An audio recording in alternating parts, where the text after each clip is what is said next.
take a look at one of the earliest Capcom NES Disney games, DuckTales. This is another one I don't think I've played since, well, every kid had a Nintendo. I remember it being pretty fun when I was a kid, and yeah, it's still pretty fun now. Even if it was surprisingly short. I played this and Lion King on the same stream, and I actually had to find another game to play because I was over so early. Of course, part of that could be I was cheating and exploiting the rewind button, but nah, I'm just that good. The story, because Lord knows those were so important in the NES days, is Scrooge McDuck is trying to beat his rival Glomgold to be the richest duck in the world. So he travels in between 5 different locations to find 5 different treasures before Glomgold does, even though you never do see him chase after the treasures himself until the end. The controls are very simple and cleverly utilized from the show.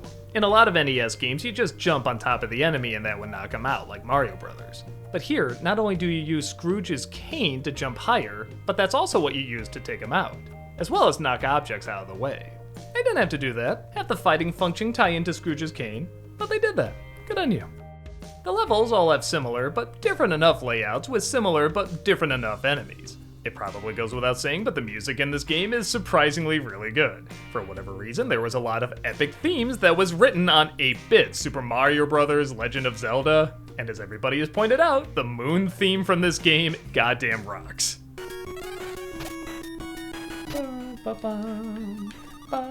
God, such a good song. Ducks on the moon. But I was actually shocked to find how much I like some of the other music, like in Transylvania or the Amazon. While not as epic as the Moon one, they are still really hummable, and yeah, they did stay in my mind even after I was done playing it.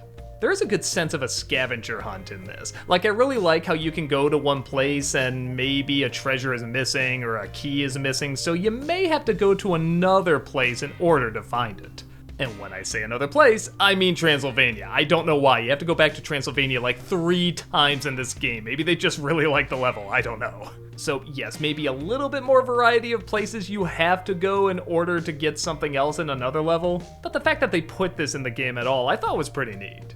Any problems I have really are nitpicks. Like, I'm not really sure why Huey, Dewey, and Louie are just red and green. You use blue on the computer, I know you didn't run out of that color.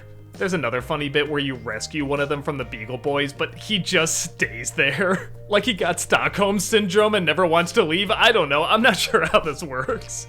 But yeah, that's just stupid shit comedians like me like to point out. The average gamer is not gonna care.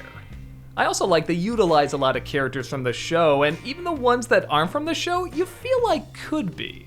I remember playing this as a kid thinking, was there a duck statue at one point? Was there a Duckula outside of, Duckula? I really like when a game doesn't have all the information on a show, they'll get the gist just well enough that they'll kind of make new ones, and it seems to fit. To the point where I couldn't remember if it was in the show or not. You want to live back to Duckburg, Mr. McD? You're just on the moon?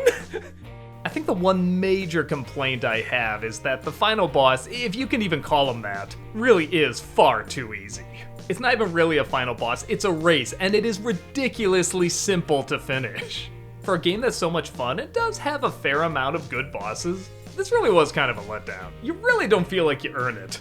And yes, I know it's technically in the show, but come on, you can still go for something bigger. But I don't know, I still had a pretty good time. How can you not love DuckTales on the NES? The controls are good, it's fun, it has great music, it has the look and feel of the show. It's just an all-around good time.